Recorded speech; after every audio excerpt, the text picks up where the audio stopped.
All right, this is Steve from CNS Organics. A bit of an update on our hoop house. I know it's been a little while and a lot has happened. I'm gonna try to walk you all through some of the stuff. We got the plastic on the top, and I think that the last video the plastic was on the top, but some of the ends wasn't done. So basically the top is done. The sides, they do roll up to about 5 foot. I use paneling on the front of it and actually on each end. These are those sliding glass doors. It looks like nothing's there, but it's actually glass, heavy duty glass. Put in a little latch, and let me open her up here. Door still opens nice and freely. I did put this this cable across here to help keep it straight and give some tension so the door can't sag. Leave that open for a minute. So as we come in, I've actually had to mow in here a couple of times. The other end, like I said, is kind of the same way. It's the siding on the outside, and I found 2 more sliding glass doors. I just like them. These need to be cleaned. As you can tell that they are there. I like it real nice and clear. The opening at the top, as you could tell on both ends, that's an 18-inch window, and that's where the intake fans and the exhaust fans will be going. Did start here. After about, I guess about 10 inches or so, it was solid rock. So I got my rock bar out, and I'm not gonna kill myself.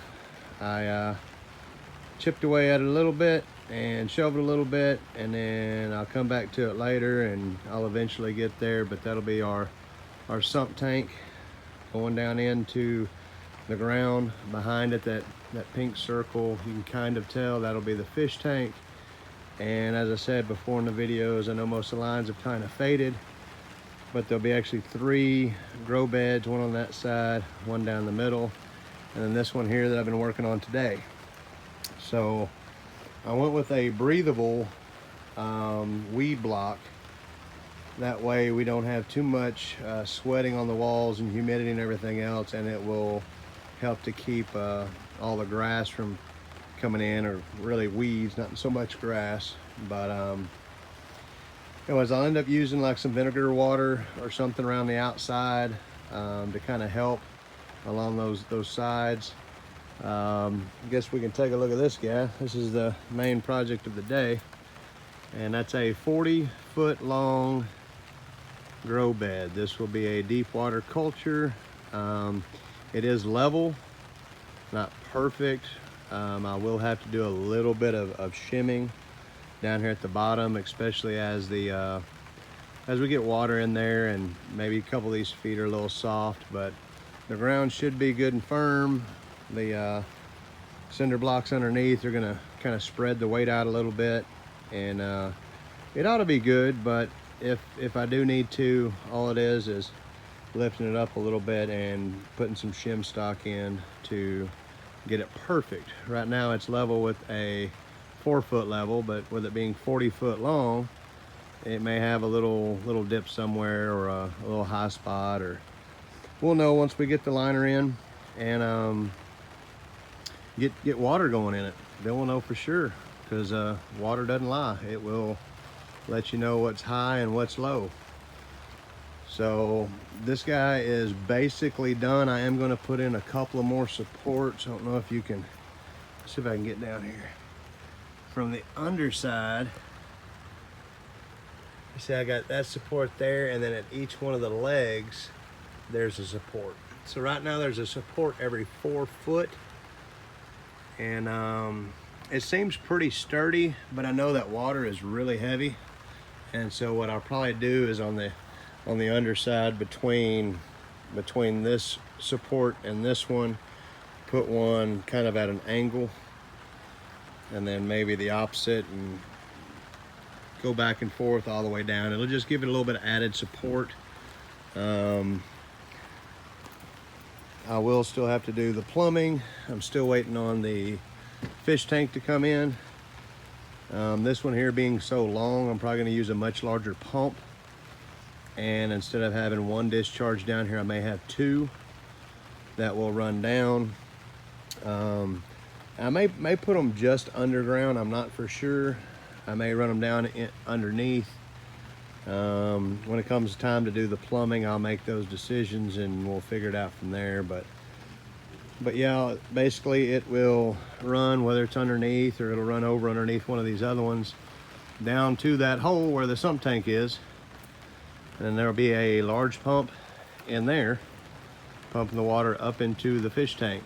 The fish tank, it's a 1,000-gallon fish tank. I'm getting it all the way from Florida, but it was like 5 weeks out, so I've still got a few more weeks to wait for it to come in. And then I will probably get a piece of Lexan and put in a observation window, a clear window on the side where you can walk up and see the fish actually from the side instead of having to stand over the top of it. So there'll be 2 beds like this, and then one that's similar that will be an ebb and flow.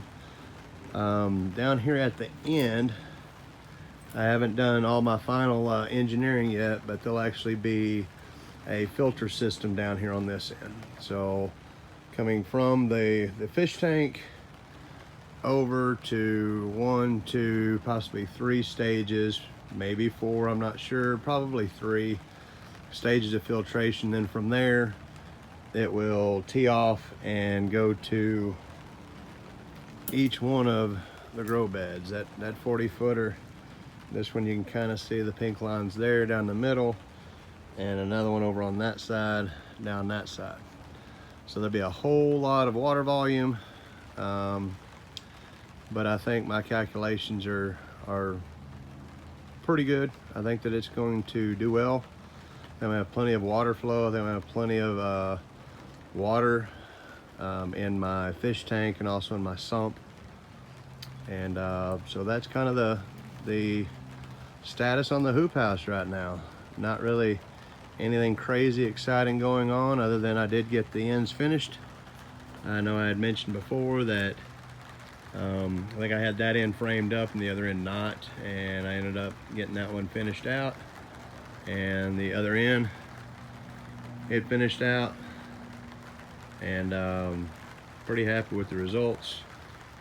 I am going to end up changing this this plastic. I know I'd mentioned that in my last video as far as some of the defects, and everybody says don't ever use the Home Depot plastic, and I use a lot of Home Depot items. I didn't think it would be that bad, but it's pretty bad stuff. As you can see, it's not very transparent. It does put out a lot of light. It's actually pretty bright in here, but I did actually order the actual regular greenhouse plastic, and this stuff here, as you can see, is super clear. And so when I get time to pull this one off, I may see how long it lasts. If it lasts a few months or this summer, great. Whenever it gets bad shape, whatever, I've already got a new plastic to go on. The other thing in here is that each one of these grow beds are going to end about at this mark. Kind of see a pink line going down, and so that leaves me this last, I guess, about 35 foot to do anything I need to. Storage for a shelf. I plan on this end along this side putting in a NFT system.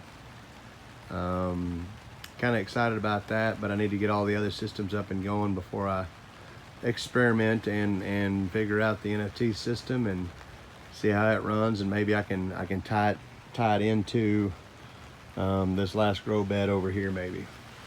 But that's kind of the update. A little bit rainy today. It's been very humid, and